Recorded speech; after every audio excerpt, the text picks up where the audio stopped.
pengetahuan tentang audiens Anda, maka Anda tidak akan pernah bisa memiliki presentasi yang sukses. Jadi wajib kita mengetahui atau memahami materi apa yang kita bawa. Jadi penting banget Bang Adi.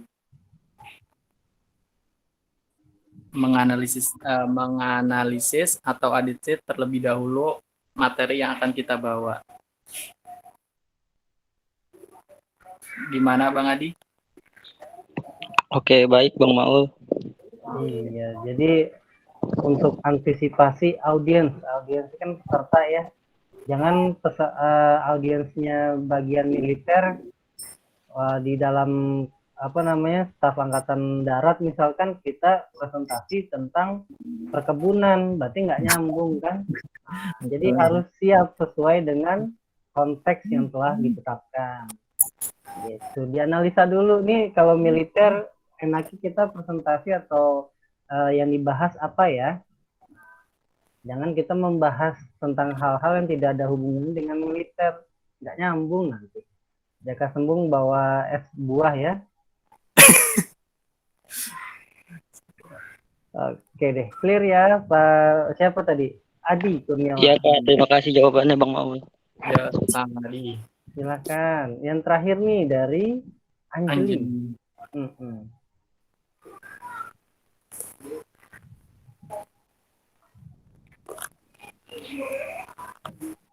Jadi komunikasi yang baik saat rapat bisnis seperti apa? Nah, silakan.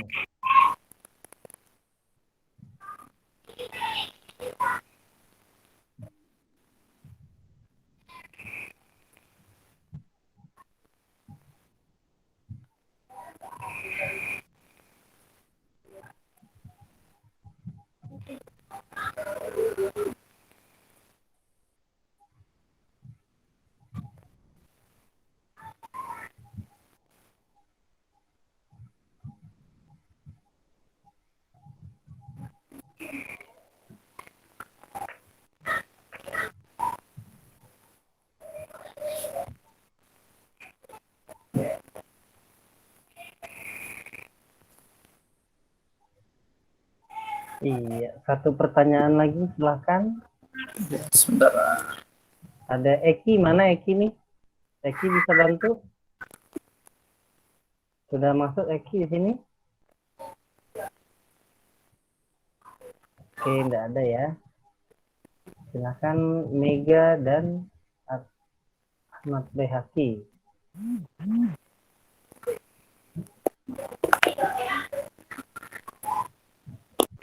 Atau teman-teman yang lain boleh menambahkan, silakan.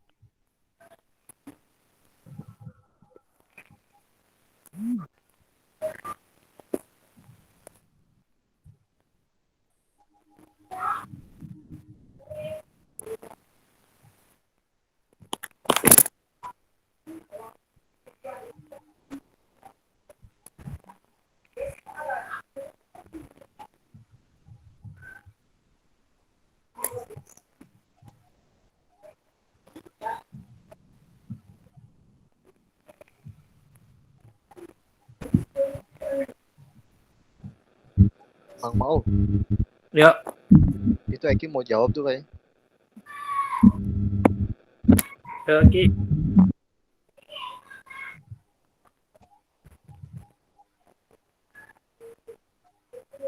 Terus sikat baik gue lah.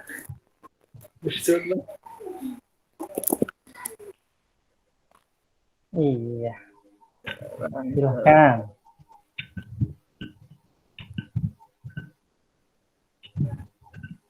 Iya, saya bantu ya. Komunikasi yang baik dalam rapat itu adalah komunikasi yang bersifat dua arah.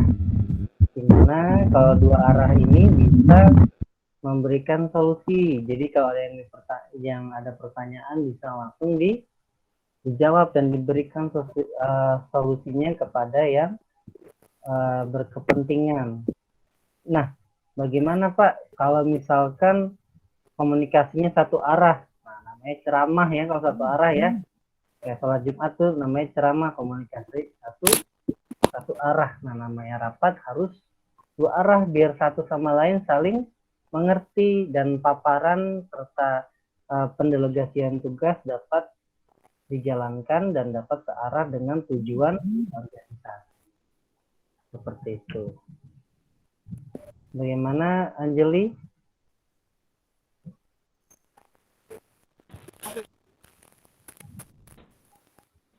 Anjeli? Clear ya? Suaranya kecil sekali. Oke, kita kembalikan ke moderator, silakan. Baik, sekiannya untuk presentasi dari kelompok 6. Sekira kurang jelasnya mohon maaf apabila ada pertanyaan-pertanyaan yang jawabannya kurang jelas atau ada tutur kata yang salah. Mohon maaf yang sebesar-besarnya. Assalamualaikum warahmatullahi wabarakatuh. Waalaikumsalam.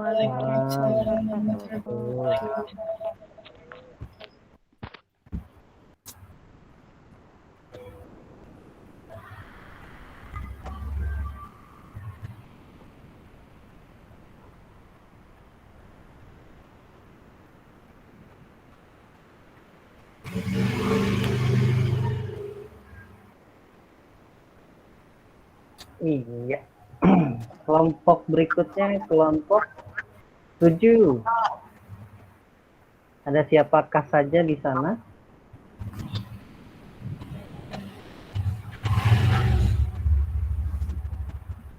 Silakan kelompok 7 di on cam.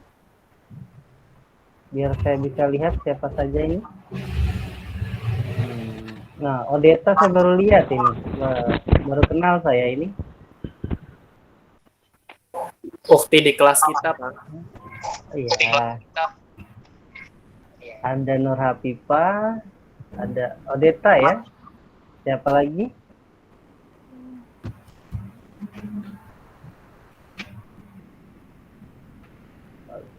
Oke.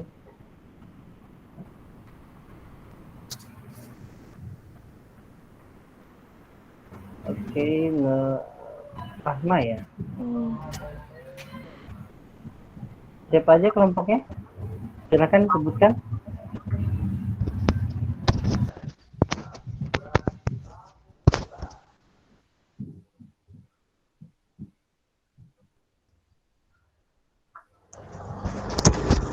Oke, saya mulai ya Pak. Assalamualaikum warahmatullahi wabarakatuh. Waalaikumsalam warahmatullahi wabarakatuh. Kami dari kelompok 7, perkenalkan saya Nur Hafifah, ada Kak Nur Halifah, Kak Odeta, dan Kak Pertiwi. Kami akan mempresentasikan tentang korespondensi dalam dunia bisnis. Oke, sebelum dimulai, silahkan dilanjut ya. Saya izin sholat dulu, boleh ya? Boleh, Pak. Kelewatan sholat saya. Nah, Boleh, Pak. terima kasih. Silahkan dilanjut ya. Saya insya Allah nanti langsung gabung lagi. Ya, lanjut ya, silahkan. Kata korespondensi memiliki dua arti, yaitu komunikasi melalui surat dan hubungan atau kesamaan. Berdasarkan itu, korespondensi bisnis dapat diartikan sebagai komunikasi tertulis mengenai hubungan bisnis dengan perantara surat. Istilah lain yang sering dipakai sebagai sinonim korespondensi adalah surat menyurat. Yang kedua, fungsi surat sebagai perantara korespondensi bisnis bermacam-macam. Surat memiliki fungsi utama sebagai sarana komunikasi. Pesan yang disampaikan oleh surat adalah pemberitahuan, permintaan, atau gagasan. Selain itu, surat juga dapat berfungsi sebagai bukti tertulis atau surat perjanjian atau pedoman kerja, misalnya surat keputusan. Pengertian korespondensi bisnis. Korespondensi bisnis merupakan suatu bagian korespondensi yang dilakukan dalam dunia bisnis, baik dalam bentuk dalam surat, memo, agenda proposal, maupun laporan bisnis. Surat merupakan sarana komunikasi tertulis yang disampaikan oleh suatu pihak kepada pihak lain dengan menggunakan media tertentu. Pentingnya korespondensi dalam dunia bisnis. Peranan korespondensi sangatlah penting untuk dapat menunjang mewujudkan tercapainya ketiga sasaran tersebut, yaitu tercapainya citra, reputasi, dan kepercayaan dari mitra bisnis perusahaan. Oke, selanjutnya akan dilanjutkan oleh Kak Pertiwi. Pentingnya korespondensi dalam dunia bisnis. Peranan korespondensi sangatlah penting untuk dapat menunjang mewujudkan tercapainya ketiga sasaran tersebut. Iqbal.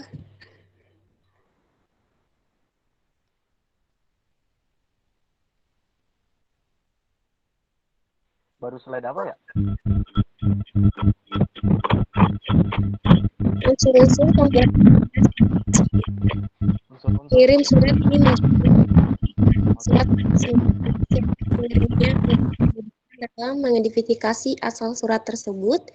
Penerima surat, unsur kedua ini juga menjadi unsur pokok karena tidak mungkin surat dibuat tanpa mengetahui untuk siapa surat tersebut dibuat. Isi pesan, unsur ini juga menjadi unsur pokok karena pesan tidak dapat disampaikan bila tidak memiliki isi pesan di dalamnya. Penerimaan pesan juga tidak dapat mengetahui maksud dan tujuan dari pengiriman pesan tersebut. Saluran pesan, saluran yang dimaksud adalah media yang penyaluran atau penyampaian yang dijadikan sebagai proses pendistribusian dari surat tersebut. Ada juga bentuk korespondensi, yaitu proposal bisnis, email antar nasabah bisnis, memo, poster, laporan bisnis, dan majalah. Ciri-ciri korespondensi dalam bisnis. 1. Jelas, pengertian jelas di sini adalah kalimat yang tertulis dalam surat mudah dimengerti dan bebas dari kemungkinan salah tafsir. Dalam korespondensi bisnis dituntut kecermatan dalam pemilihan kata, keutuhan kalimat atau penggunaan tanda baca. 2. Lugas. Pengertian lugas ialah hemat. Hemat berarti ekonomis dalam menggunakan kata, tetapi dengan cakupan makna yang lengkap. 3. Menarik dan santun. Bahasa yang menarik tidak harus indah seperti bahasa yang digunakan dalam syair. Bahasa menarik di sini maknanya ialah bahasa yang hidup dan santun, menghindari pengulangan kata yang menjemukan dan mampu membangkitkan minat membaca. Lanjut.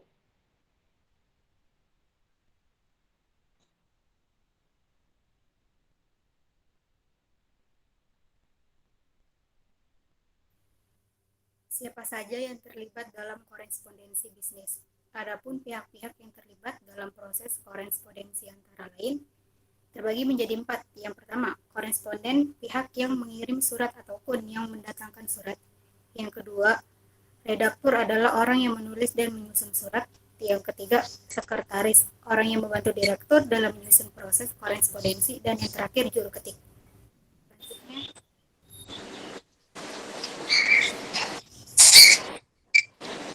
Apa kaitannya korespondensi dengan komunikasi bisnis?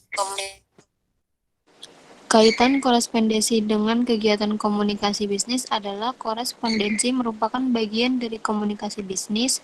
Korespondensi ini dapat berupa surat menyurat maupun melalui surat elektronik ataupun komunikasi langsung, baik secara tatap muka maupun melalui media seperti telepon. Kesimpulannya, langsung kesimpulan atau pertanyaan dulu?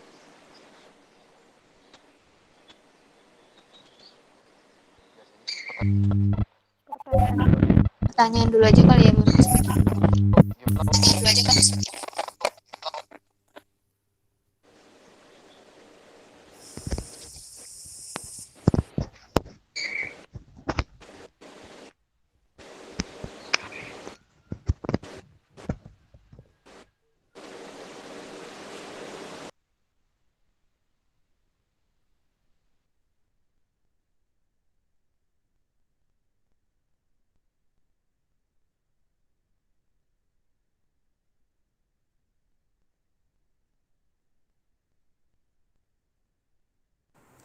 Pertanyaan dulu aja kali ya.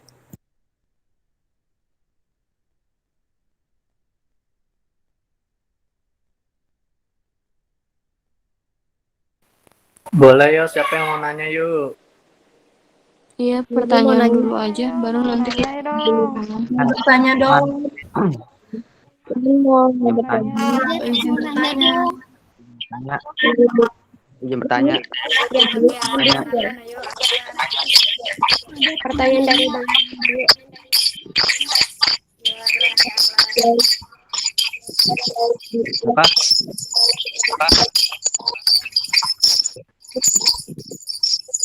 Dasar kaitan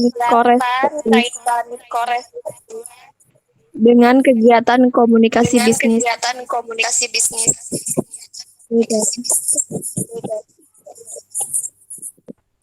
Jangan tanya dong.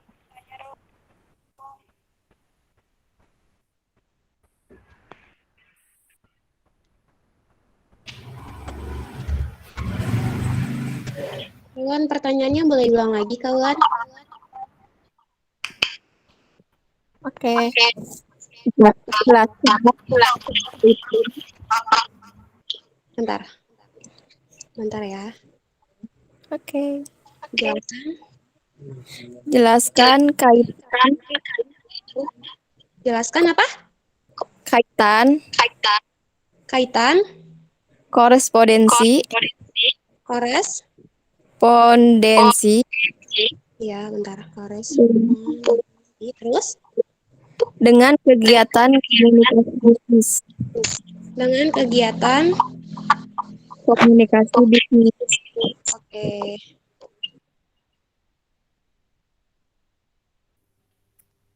Ayo, Arlan. Ya. Kan kata mau nanya. Arlan ya. Ayo, buru.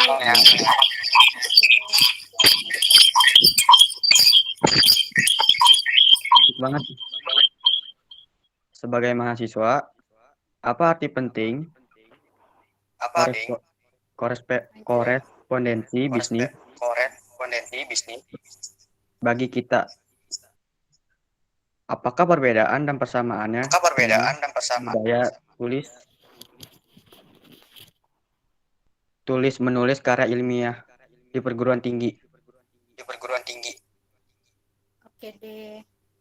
Ya. Selanjutnya, Kak Vera. Oke, Assalamualaikum warahmatullahi Ayo, nanya apa, wabarakatuh. Kak? Waalaikumsalam warahmatullahi wabarakatuh. Saya mau tanya nih, Odet. Ini kan tentang korespondensi ya. Coba jelaskan beberapa jenis korespondensi bisnis yang ada dalam dunia bisnis. Terima kasih. Sama-sama. Oh iya, maaf Pak, untuk yang bertanya minimal berapa ya Pak? 10. Tadi sih Maul sampai 5 ya, Ul? Kenapa? Tadi kelompok 6 5 soalnya. Iya, 5. 5 pertanyaan.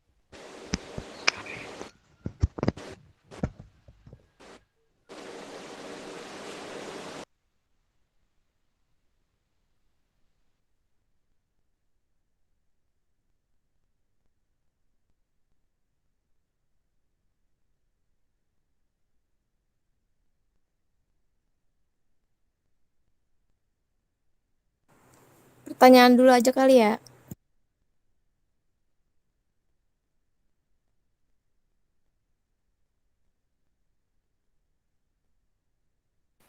Boleh yo, siapa yang mau nanya yuk?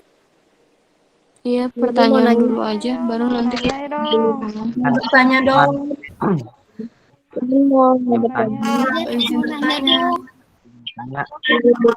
izin bertanya. Izin bertanya. Pertanyaan dari Bang Maul.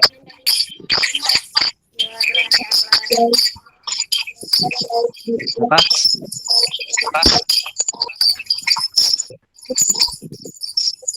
Dasar kaitan dengan kegiatan komunikasi bisnis.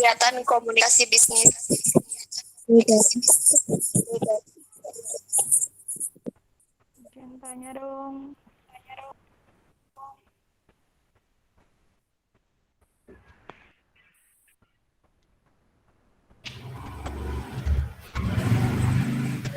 Kawan, pertanyaannya boleh ulang lagi, kawan? Oke. Jelaskan Bentar. Bentar ya. Oke. Jelaskan. Jelaskan Jelaskan apa? kaitan Kaitan korespondensi korespondensi. Ya, bentar. Korespondensi. Terus dengan kegiatan komunikasi bisnis. dengan kegiatan. Komunikasi bisnis. Oke.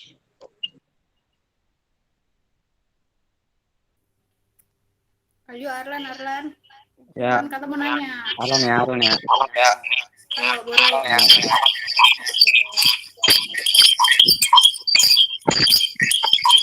Baik banget. Sebagai mahasiswa, apa arti penting korespondensi bisnis bagi kita? Apakah perbedaan dan persamaannya dengan budaya tulis menulis karya ilmiah di perguruan tinggi? Oke deh. Ya, Selanjutnya Kak Vera. Oke, Assalamualaikum warahmatullahi Ayo nanya apa wabarakatuh. Kak? Waalaikumsalam warahmatullahi wabarakatuh. Saya mau tanya nih Odet. Ini kan tentang korespondensi ya. Coba jelaskan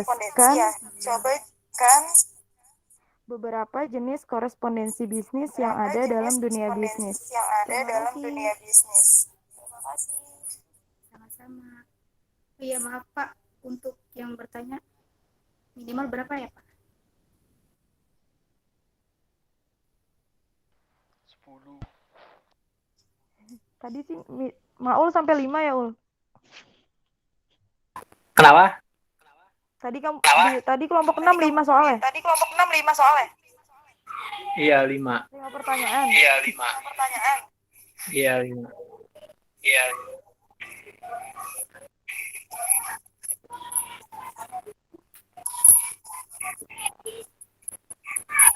Berarti 2 pertanyaan lagi, ayo. Nggak harus 5 juga nggak apa-apa kok. Maunya Jangan Maul. 3 atau 4 juga nggak apa-apa. Oke deh, 1 lagi deh, 4 deh. Ada lagi nggak yang mau nanya? Kak Putri, nggak mau nanya nih.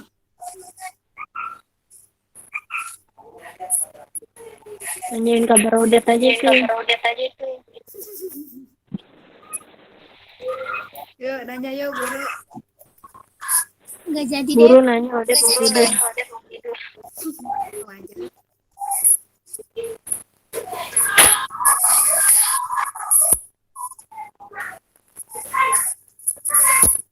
Kaput, nanya yuk, Kaput. Tanya. Nggak jadi nanya. Oh, oke. Yuk, ada lagi nggak yang mau Ada, tanya? izin Kalau nanya. kita mau tutup nih. Jadi Widih.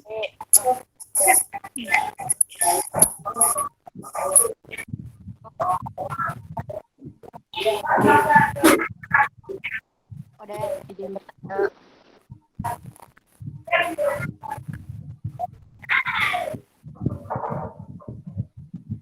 Iya, terima kasih. Udah sampai di mana ini? Sudah ada yang bertanya? Ini tadi satu lagi banyak. Udah sesi pertanyaan. Oh, udah sesi pertanyaan. Silakan.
minta izin jawab pertanyaan dari Kaulan ya, Pak.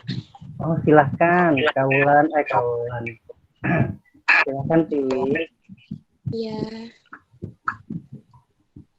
Pertanyaan dari Kaulan, jelaskan kaitan korespondensi dengan kegiatan komunikasi bisnis. Benar ya, Kak? Iya, betul. Ya, untuk jawabannya, korespondensi secara harfiah berarti hubungan yang terjadi antar satu pihak dengan pihak lain. Dalam hal ini, jika dikaitkan dengan kegiatan komunikasi bisnis jelas sangat berpengaruh. Di mana dalam suatu bisnis, korespondensi antar mitra bisnis sangatlah diperlukan. Bentuk korespondensi ini dapat bermacam-macam, Pak, seperti proposal bisnis, email antar nasabah bisnis, memo, poster, laporan bisnis, majalah. Intinya adalah media yang dapat digunakan untuk saling berinteraksi secara berkelanjutan. Bahasa yang digunakan dalam berkorespondensi bisnis haruslah menarik, jelas, lugas, dan tidak mengandung unsur sara.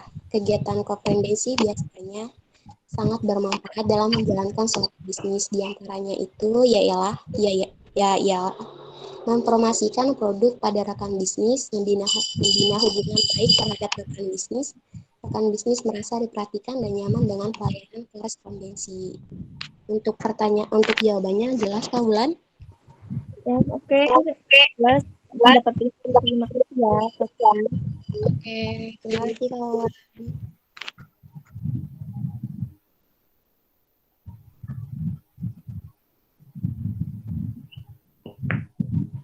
Untuk jawaban dari Kak Arlan bisa dilanjut, Kak Odet? Boleh, bentar-bentar. Oke. Oke, saya akan menjawab pertanyaan dari Arlan. Tadi kan soalnya ya, sebagai mahasiswa, apa arti pentingnya korespondensi bisnis bagi kita? Apakah perbedaan dan persamaannya dengan budaya tulis menulis karya ilmiah di perguruan tinggi kita? Jawabannya, korespondensi merupakan salah satu bentuk komunikasi verbal yang digunakan untuk menyampaikan pesan-pesan bisnis maupun non-bisnis kepada pihak lain, seperti memo, proposal, agenda, maupun dalam bentuk laporan. Perbedaan dari korespondensi dengan budaya tulis, mungkin cara kegunaannya atau penyampaiannya. Kalau korespondensi digunakan untuk menyampaikan suatu pesan kepada pihak lain dan cara penyampaiannya ditulis, lalu audiens membacanya sendiri. Sedangkan karya ilmiah digunakan untuk pemecahan masalah atau penelitian, dan cara penyampaiannya harus dibahas secara lisan di depan audiens.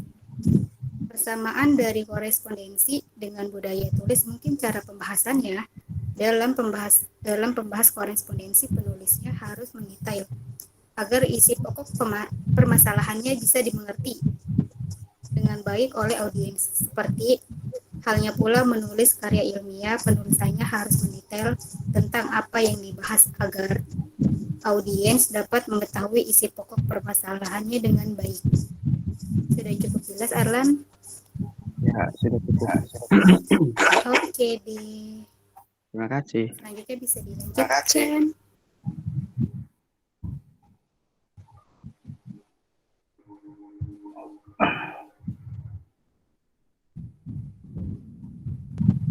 Silakan, ada pertanyaan lagi?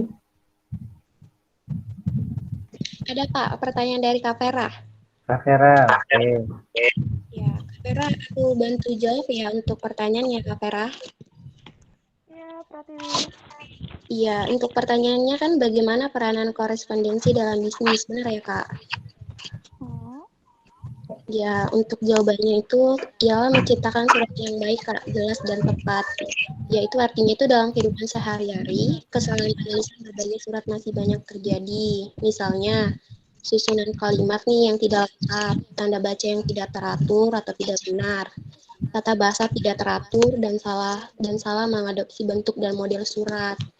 Kegiatan korespondensi secara tidak langsung merupakan proses pembelajaran dalam menciptakan surat yang baik, jelas, dan tepat. Ada juga yaitu menciptakan kerja sama yang baik. Perusahaan tidak dapat mencapai tujuan tanpa bekerja sama dengan pihak lain. Agar bisa bekerja sama, perusahaan perlu menjaga komunikasi dengan baik. pihak lain akan mendukung terciptanya kerja yang baik. Dan yang terakhir yaitu menyebarkan kegiatan. Korespondensi memegang peranan yang penting dalam menyebarkan kegiatan perusahaan, baik kepada pihak internal maupun eksternal. Untuk jawabannya udah cukup, Kak Vera? Oke, cukup jelas. Berarti dengan adanya korespondensi ini sangat bermanfaat ya dalam bisnis itu. Iya, benar. Oke, terima kasih Pratiwi atas jawabannya.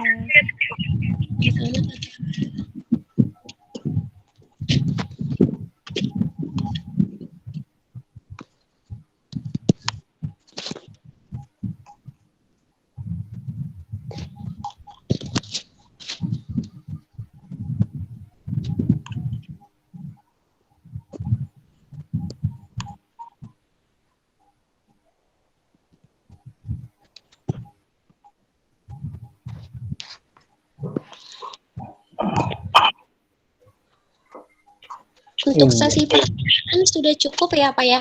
Saya lanjut untuk pertanyaan ya Pak, boleh? Silakan. Oke.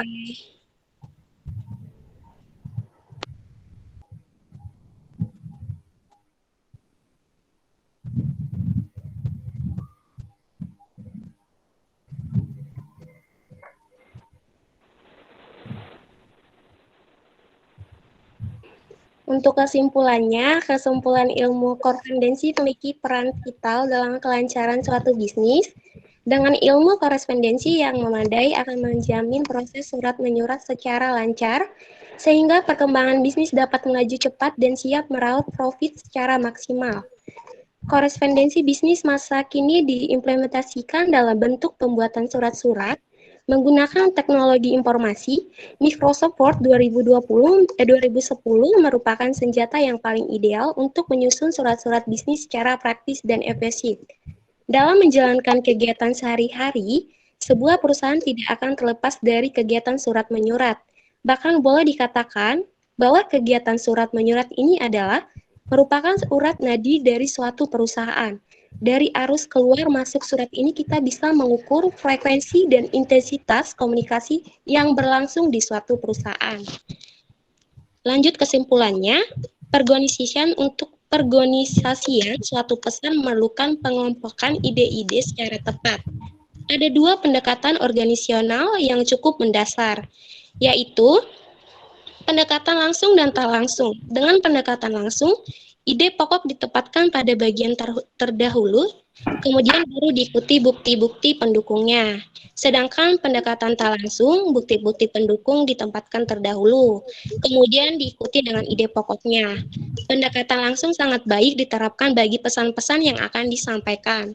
Sementara itu, pendekatan tidak langsung adalah tempat untuk orang-orang yang bersikap skeptis atau tidak tenang terhadap pesan-pesan yang akan disampaikan. Kesimpulan dari presentasi kami, mohon maaf ada jika yang salah dari perkataan atau ada yang jaringannya kurang stabil ya Pak ya. Bagus sekali. Terima kasih Tiwi dan teman-teman. Baik Pak, makasih juga Pak. Iya, bagus sekali korespondensi. Mohon maaf ya, tadi tinggal sholat dulu ya. Tetap ketinggalan waktunya. Oke, terima kasih kelompok 7 ya. Sekarang kelompok 8.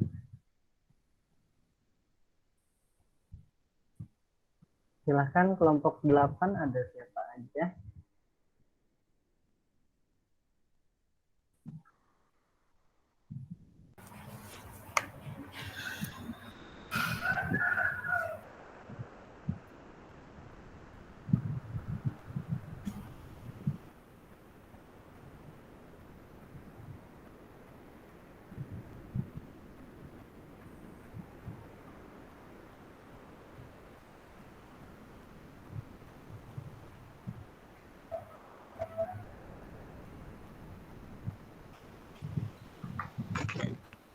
Assalamualaikum Pak.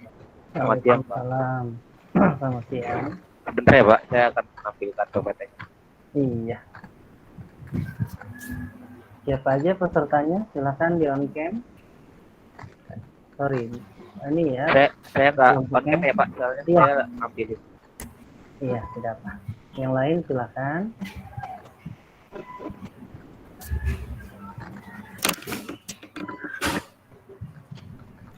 Sekarang kelompok Rahma atau kelompok Putri?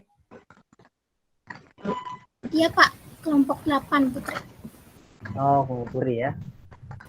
Putri siapa aja ininya, teman-temannya? Saya Pak. Hmm. Ramdan Ilham. Ramdan. Udah ada belum teman di layar? Sudah tampil.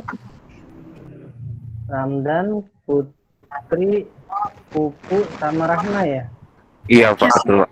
Iya Pak. Oke. Saya mulai aja Pak ya. Assalamualaikum warahmatullahi wabarakatuh. Selamat siang menjelang sore buat teman-teman kita sangat semoga di hari Sabtu jadi berkah dan ibadah. Momen buat teman-teman. Saya di sini dari kelompok 8 akan presentasikan Suaranya detailnya kurang jelas Bu. Dan saya ini akan memperkenalkan di dalam kelompok 8 ada saya pribadi, Bu Mahrudin, ada Puri Rogaya, Mawati, dan Ramdan Ilham. Di sini saya akan bahas tentang teknologi informasi dan dunia bisnis. Saat ini teknologi informasi dan dunia bisnis mengalami perkembangan yang sangat pesat, di mana perkembangan tidak bisa dihindari. Perkembangan teknologi informasi tidak hanya membuat cara hidup kita menjadi lebih modern. Dalam kehidupan sehari-hari, dunia bisnis pun ikut terbentuk dengan perkembangan teknologi saat ini.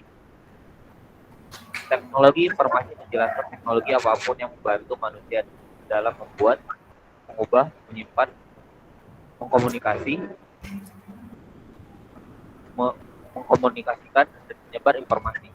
Teknologi informasi menyambut komputasi dan komunikasi berkecepatan tinggi untuk itu contoh teknologi informasi bukan hanya komputer pribadi, tetapi juga telepon, ada televisi, peralatan rumah tangga, dan handphone, dan pengembangan alat-alat atau tool tersebut sangatlah mendukung kegiatan yang akan dilakukan. Selanjutnya dilanjutkan dengan saya. Silakan.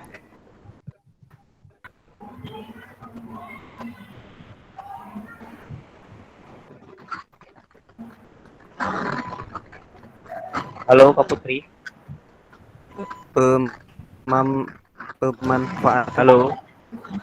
Halo. Lanjut Ramdan. Teknologi informasi dalam dunia.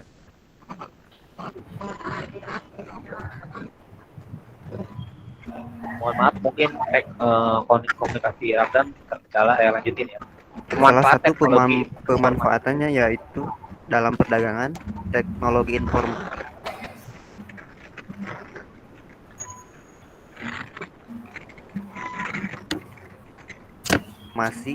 dimanfaatkan untuk perdagangan secara elektronik atau dikenal sebagai e-commerce.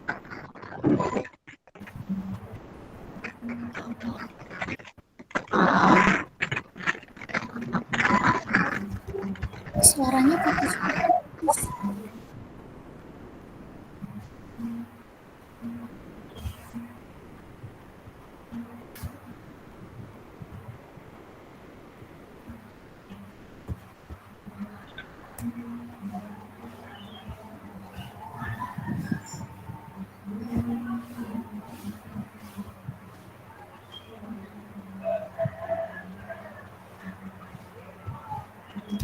Dilanjut ya. Ramdan, coba diulang deh. Tadi putus-putus suaranya. Oh iya. Ada sinyal Pak. Diulang ya. Silakan. Pemanfaatan teknologi informasi dalam dunia bisnis. Manfaat teknologi informasi banyak sekali yang sudah dinikmati oleh umat manusia, seperti dalam perusahaan, dunia bisnis, sektor perbankan, pendidikan, dan kesehatan yang dapat membantu manusia dalam melakukan aktivitasnya, dan tentunya meningkatkan kualitas hidup. Salah satu pemanfaatannya yaitu dalam perdagangan, teknologi informasi Teknologi informasi dimanfaatkan untuk perdagangan secara elektronik atau dikenal sebagai e-commerce. E-commerce merupakan bagian dari e-business di mana cakupan e-business lebih luas, tidak hanya perniagaan tetapi mencakup juga pengkolaborasian mitra bisnis, pelayanan nasabah, lowongan pekerjaan dan lain-lain. Oke, selanjutnya. Next, dilanjut. Berikut adalah contoh e-commerce. 1. Bukalapak, 2. Tokopedia, 3. Lazada. Next, Bu. Di sini ada Bukalapak. Bukalapak itu adalah e-commerce di Indonesia yang dikenal kuat. Dinas Sepeda didirikan di awal tahun 2010 dengan sumber daya yang sangat terbatas. Dalam kurun waktu kurang dari 2 tahun, dia memiliki 25.000 seller dan 60.000 user. Next.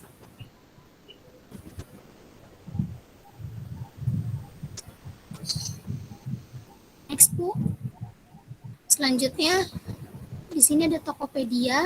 Tokopedia.com merupakan salah satu mall online di Indonesia yang menyusung model bisnis marketplace. Nah, sejak diluncurkan hingga akhir 2015, layanan dasar Tokopedia bisa digunakan oleh semua orang secara gratis dengan visi untuk membangun Indonesia yang lebih baik lewat internet. Next.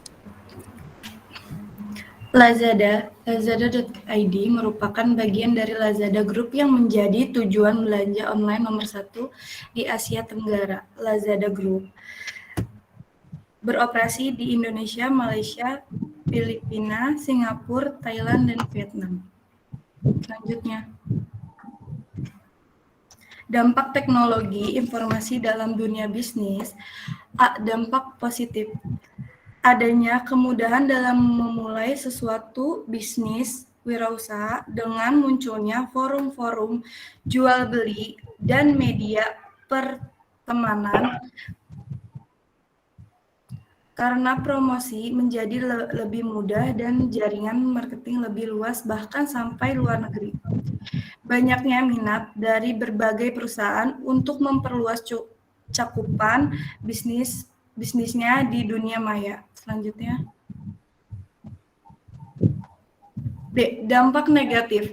Menyebabkan banyak kasus penipuan dalam perdagangan online, cracking. Usaha memasuki secara legal sebuah jaringan dengan maksud mencuri file yang disimpan pada jaringan tersebut. Selanjutnya.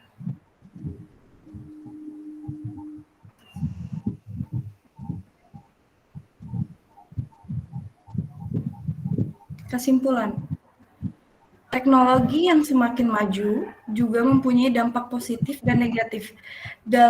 Dalam bisnis yaitu lebih memudahkan dan meningkatkan hasil produksi, juga mendapatkan, tetapi di sisi lain banyak pekerjaan yang awalnya dikerjakan oleh manusia bisa digantikan oleh teknologi seperti menimbulkan ancaman bagi seluruh tenaga kerja yang bukan ahli dalam konteks ini karena posisi mereka terancam dengan perkembangan atau kemajuan teknologi. Terima kasih.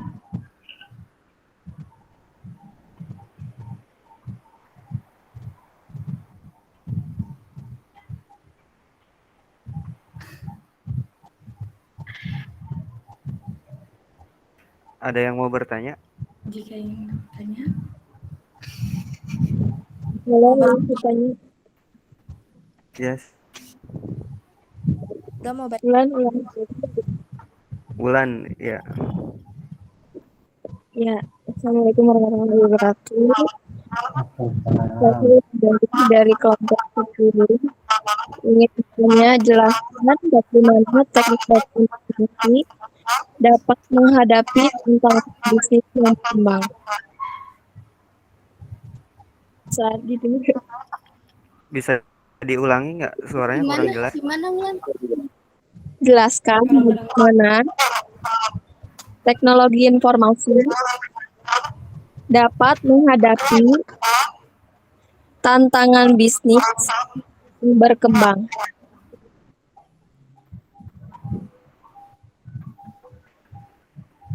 Jelaskan bagaimana teknologi informasi dapat menghadapi tantangan bisnis ya. Iya, yang berkembang. Jadi teknologi informasi untuk menghadapi tantangan bisnis yang terus berkembang ya. Iya. Ada lagi silahkan. Oke, ada lagi? Mega mau bertanya dong. Siapa lagi? Mega boleh? Mau bertanya Kak. Silakan. Apa penghalang utama untuk melakukan e-commerce? Apa? Diulang ya. Apa penghalang utama? Ya, untuk melakukan e-commerce. Untuk melakukan e-commerce. Ya. Kendalanya mungkinnya bahasanya ya. Kendala atau Ini halangannya. berapa pertanyaan, Pak? Boleh 20 juga nggak apa-apa. Jangan. Silakan Anjeli. Izin bertanya Putri. Ya, Anjeli boleh. Apa dampak negatif penggunaan teknologi informasi dalam sebuah perusahaan? Sebentar, apa dampak negatif? Penggunaan teknologi informasi. Penggunaan teknologi informasi dalam dunia bisnis atau perusahaan.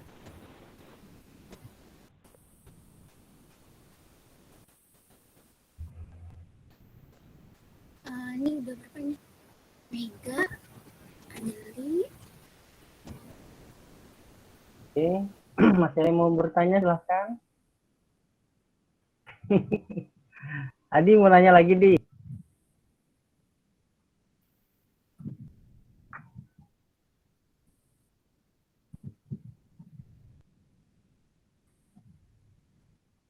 Iya.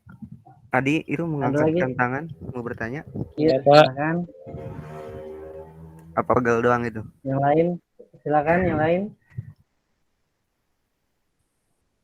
Boleh yang lain silakan. Udah ya, mungkin lanjut, boleh silakan.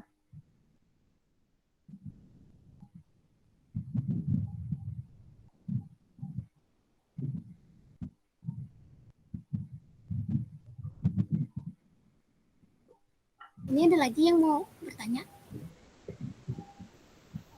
Apa sudah? Sudah kali. Udah cukup mungkin ya. Udah Pak, 2 aja Pak gitu. 2 atau 3 tadi? 2 atau 3 sih? 2, 3. 3. Oh. Dari Wulan, Mega, sama Anjeli. Oh iya, 3. Saya juga boleh nanya saya? Boleh Pak. Ya, udah. Boleh Pak, boleh. Tapi nanti Bapak yang jawab sendiri ya. Lah kok gitu? Oke, lanjut silakan. Boleh langsung dijawab Pak. Boleh, silakan kalau udah dapat. Saya mau jawab pertanyaan dari Mega. Mungkin pertanyaannya kayak gini Pak. Tantangan yang dihadapi dalam menggunakan e-commerce bukan ya? Seperti itu kali ya pertanyaannya. Ya. Jawabannya adalah salah satu tantangan dalam bisnis e-commerce yang patut kita waspadai adalah resiko penipuan. Sebaliknya juga penjual juga rentan mengalami penipuan dari pembeli. Misalnya, pembeli melakukan order sejumlah produk dengan jumlah yang sangat besar, namun kemudian calon pembeli tersebut menghilang begitu saja. Atau bisa disebut juga orderan fiktif begitu Pak ya. Oke, salah satunya itu ya. Nah, kalau misalkan kejadiannya kita pesan misal celana warna biru misalnya. Nah, ternyata yang datang warnanya hijau. Nah, itu bagaimana? Nah, iya. Itu mungkin kesalahan dari komunikasinya kali sama penjual Pak. Kurang membaca deskripsi dari toko tersebut mungkin? Saya mau meluruskan ya Pak. Iya, Biasanya kalau misalkan kita beli celana warna jeans biru dan ternyata misalkan celana jeans merah itu kemungkinan ada dua kemungkinan Pak. Yang satu itu bisa jadi di gudangnya atau stoknya habis. Dan seharusnya kalau misalkan habis, si pihak penjual itu berkomunikasi dengan semacam kayak messenger dia pribadi yang mau membelinya atau bagaimana. Karena bisa jadi si tokonya ini kurang berkomunikasinya kurang baik. Itu sih Pak. Kalau menurut saya dan pemahaman saya. Betul.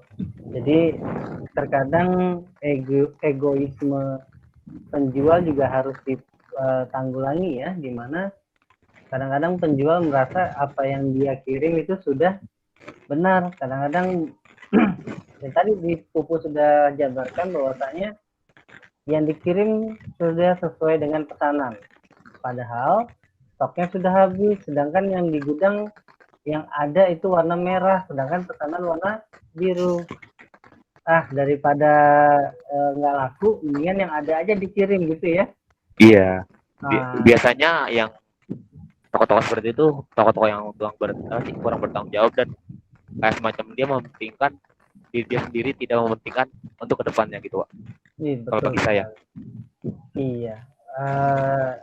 Reputasinya dipertanyakan jadinya ya. Karena kan sebagian orang yang tidak puas atau kecewa, dia akan kalau di posting review ya. Iya. Itu di pembahasan di feedbacknya mungkin Pak ya akan jelek. Nanti ada yang ratingnya itu biasanya dia dapat bagus. Nah, tiba-tiba kalau misalkan dia menjalankan bisnis seperti itu, berarti kan ratingnya akan turun ya. Dan bisnisnya juga akan terus merosot. Akhirnya dia kehilangan pasar gara-gara review dari customer yang memang kurang bagus dan kembali lagi penjualnya tidak bertanggung jawab. Benar-benar. Oke. Bagaimana tadi pertanyaan dari Mega? Mega gimana Mega, sudah clear? Iya Pak, udah cukup paham. Iya Mega. Iya. Terima kasih Mega. Iya, sama-sama. Kemudian silakan pertanyaan berikutnya.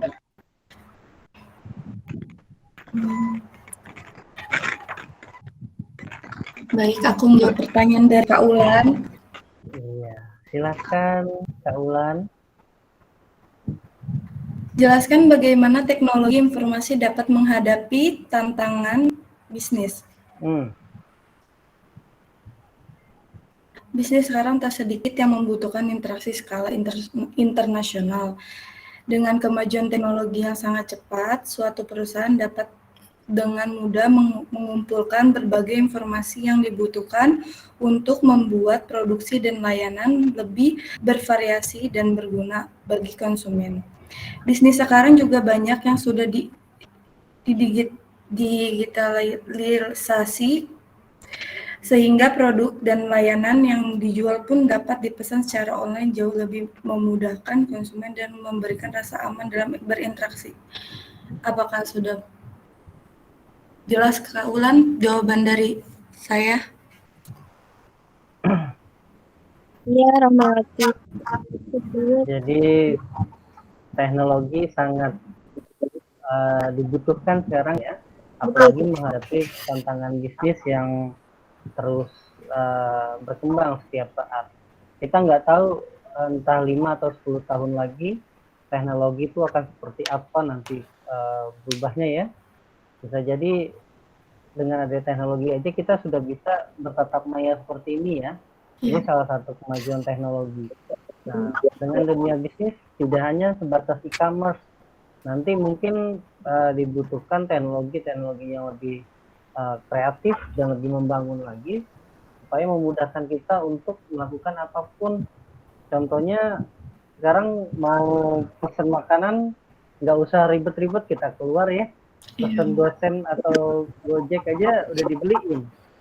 Nah, sekarang konsumen dibuat jadi malas nih, apa-apa semua disediakan. Mau bersih-bersih ada tempatnya lagi.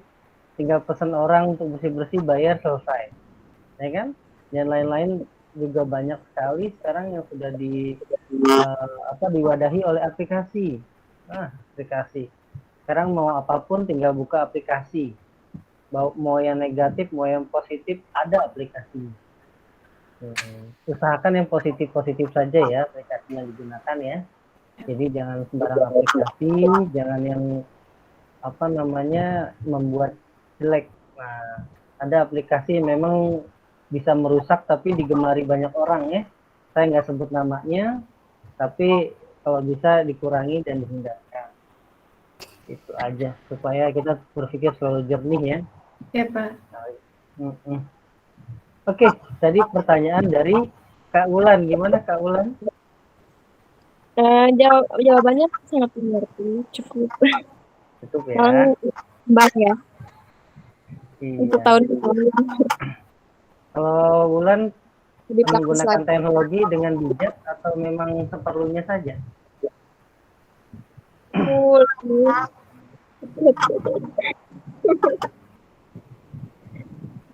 Iya. Pintar aja. Iya. Jadi gunakan teknologi dengan bijak ya.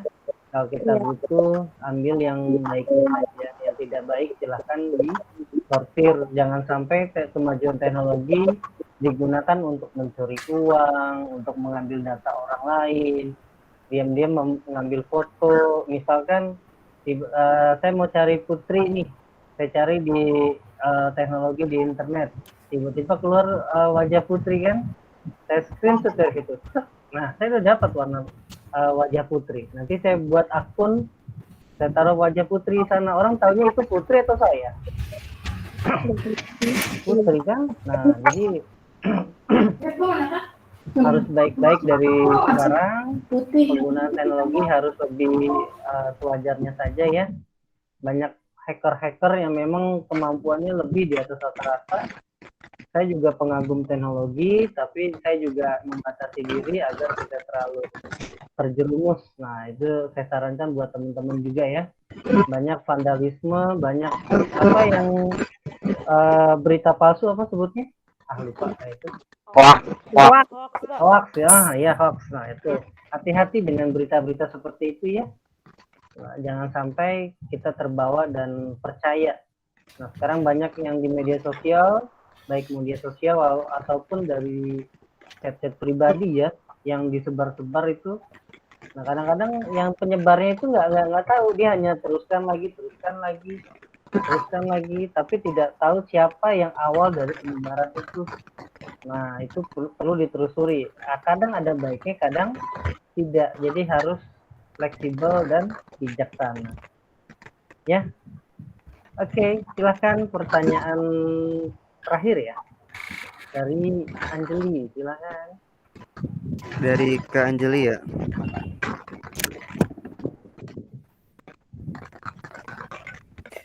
Pertanyaannya, apa dampak negatif penggunaan teknologi informasi dalam dunia bisnis? Jawabannya, ketentuan hak cipta (TIK) membuat kita jadi sangat mudah mendapatkan konten dalam jenis apapun. Begitu juga untuk menyalin dan memproduksinya tanpa izin. Undang-undang hak cipta pun semakin sulit untuk ditegakkan karena terlalu banyak orang yang menyebarkan karya orang lain dengan bebas tanpa dipertanggungjawabkan. Mungkin sekian, gimana Kak Anjeli? Dapat dipahami? Ya jawabannya. Ini Terima kasih. penggunaan teknologi di dunia bisnis. Sekarang Pak, gimana caranya kita menjadikan kreatif kita menjadi hak kita? Tinggal diatur dan dipahami tentang hak atas kekayaan intelektual atau haki. Nah, terus bagaimana kalau sekarang kan ada media YouTube ya, di mana YouTube itu bisa kita cari bagaimana cara buat A, B, C, dan lain sebagainya. Kita membuat produk, misal mie instan. Nah, terkadang mereka membuat konten yang gampang ditiru. Nah, jadi kalau saya mau buat usaha nih, saya tinggal buka YouTube aja. Nah, di situ banyak jenis usaha-usaha baru yang notabene-nya itu kekinian ya, yang gampang banget dan bisa diikuti atau dijiplak secara terang-terangan tanpa melanggar hak cipta. Jadi yang buat pertama kali malah nggak kebagian royalti ya, tapi usaha itu sudah merebak kemana-mana dan orang lain mendapatkan keuntungan dari konten yang sudah disebar itu. Dibuat lagi sehingga yang buat pertama dapat apa? Ya enggak? Memang penyebaran itu membagi atau share ilmu itu baik, tidak ada yang menyalahkan. Tapi setidaknya kalau kita bisa membuat satu karya dan diminati banyak orang, setidaknya harus dilindungi ya agar kita mendapatkan hak atas apa yang telah kita kerjakan. Seperti itu. Nah, keterampilan menjiplak ini atau plagiat ini sudah ada dari dulu ya, sebelum ada YouTube juga. Terang-terangan mereka itu sering memplagiat berbagai macam jenis kegiatan, baik itu dalam bisnis, perdagangan, periklanan, dan membuat konten-konten yang memang bisa dibilang sama ya, hampir sama persis. Itu yang perlu dihindari karena bisnis is the business. Jadi kita tetap harus meraup keuntungan dari apa yang kita jalankan, baik bisnis itu baik. Komunikasi bisnis, benar ya Kak? Iya, betul. Ya, untuk jawabannya, korespondensi secara harfiah berarti hubungan yang terjadi antar satu pihak dengan pihak lain. Dalam hal ini, jika dikaitkan dengan kegiatan komunikasi bisnis jelas sangat berpengaruh. Di mana dalam suatu bisnis, korespondensi antar mitra bisnis sangatlah diperlukan. Bentuk korespondensi ini dapat bermacam-macam, Pak, seperti proposal bisnis, email antar nasabah bisnis, memo, poster, laporan bisnis, majalah. Intinya adalah media yang dapat digunakan untuk saling berinteraksi secara berkelanjutan. Bahasa yang digunakan dalam berkorespondensi bisnis haruslah menarik, jelas, lugas, dan tidak mengandung unsur sara. Kegiatan korespondensi biasanya sangat bermanfaat dalam menjalankan suatu bisnis. Di antaranya itu ialah mempromosikan produk pada rekan bisnis, membina hubungan baik terhadap rekan bisnis merasa diperhatikan dan nyaman dengan pelayanan korespondensi. Untuk jawabannya jelas Kak Bulan? Ya, oke. Jelas. Dapat terima kasih ya. Oke, terima kasih kawan.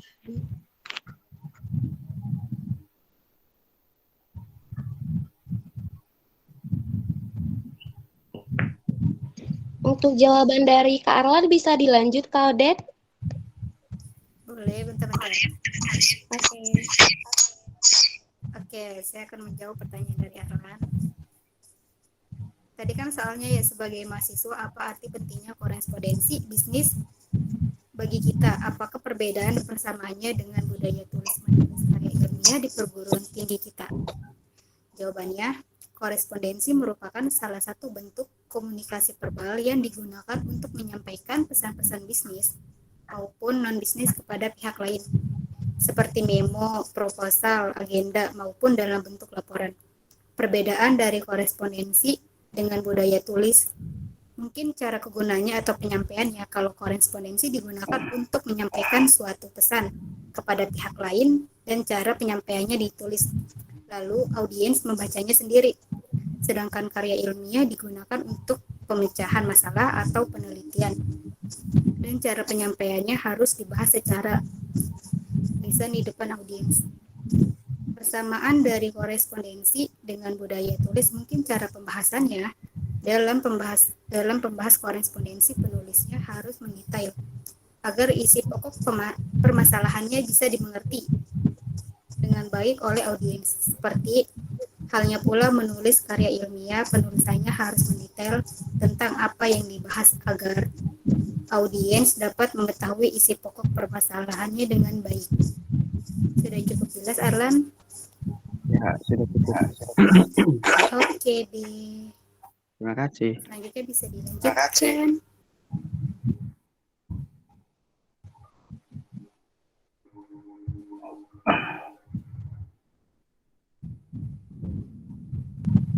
Silakan, ada pertanyaan lagi? Ada Pak, pertanyaan dari Kak Vera. Kak Vera, oke. Ya, Kak Vera, aku bantu jawab ya untuk pertanyaannya Kak Vera. Ya, Pratiwi. Iya, untuk pertanyaannya kan bagaimana peranan korespondensi dalam bisnis, benar ya Kak? Ya, untuk jawabannya itu ialah menciptakan surat yang baik, jelas, dan tepat. Yaitu artinya itu dalam kehidupan sehari-hari, kesalahan penulisan berbagai surat masih banyak terjadi. Misalnya, susunan kalimat nih yang tidak lengkap, tanda baca yang tidak teratur atau tidak benar, tata bahasa tidak teratur, dan salah mengadopsi bentuk dan model surat. Kegiatan korespondensi secara tidak langsung merupakan proses pembelajaran dalam menciptakan surat yang baik, jelas, dan tepat. Ada juga yaitu menciptakan kerja sama yang baik. Perusahaan tidak dapat mencapai tujuan tanpa bekerja sama dengan pihak lain. Agar bisa bekerja sama, perusahaan perlu menjaga komunikasi dengan baik. Pihak lain akan mendukung terciptanya kerja yang baik. Dan yang terakhir yaitu menyebarkan kegiatan. Korespondensi memegang peranan yang penting dalam menyebarkan kegiatan perusahaan, baik kepada pihak internal maupun eksternal. Untuk jawabannya udah cukup, Kak Vera? Oke, cukup jelas. Berarti dengan adanya korespondensi ini sangat bermanfaat ya dalam bisnis itu. Yang benar. Oke, terima kasih Pratiwi atas jawabannya.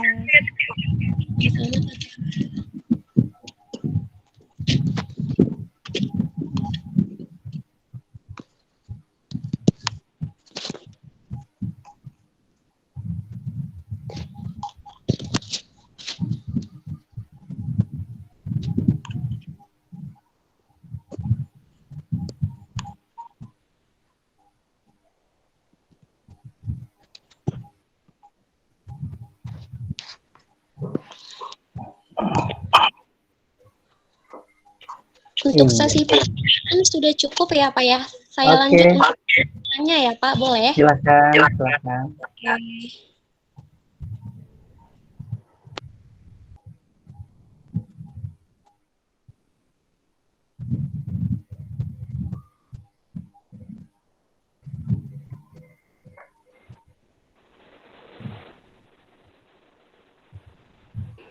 Untuk kesimpulan ilmu korespondensi memiliki peran vital dalam kelancaran suatu bisnis. Dengan ilmu korespondensi yang memadai akan menjamin proses surat menyurat secara lancar, sehingga perkembangan bisnis dapat melaju cepat dan siap meraup profit secara maksimal. Korespondensi bisnis masa kini diimplementasikan dalam bentuk pembuatan surat-surat, menggunakan teknologi informasi. Microsoft Word 2010 merupakan senjata yang paling ideal untuk menyusun surat-surat bisnis secara praktis dan efisien. Dalam menjalankan kegiatan sehari-hari, sebuah perusahaan tidak akan terlepas dari kegiatan surat menyurat. Bahkan boleh dikatakan bahwa kegiatan surat menyurat ini adalah merupakan urat nadi dari suatu perusahaan. Dari arus keluar masuk surat ini kita bisa mengukur frekuensi dan intensitas komunikasi yang berlangsung di suatu perusahaan.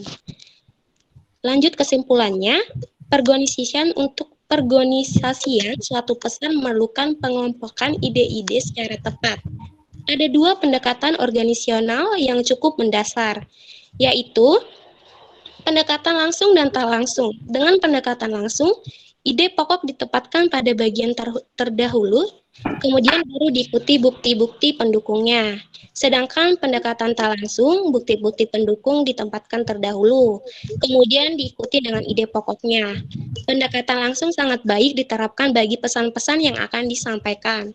Sementara itu, pendekatan tidak langsung adalah tempat untuk orang-orang yang bersikap skeptis atau tidak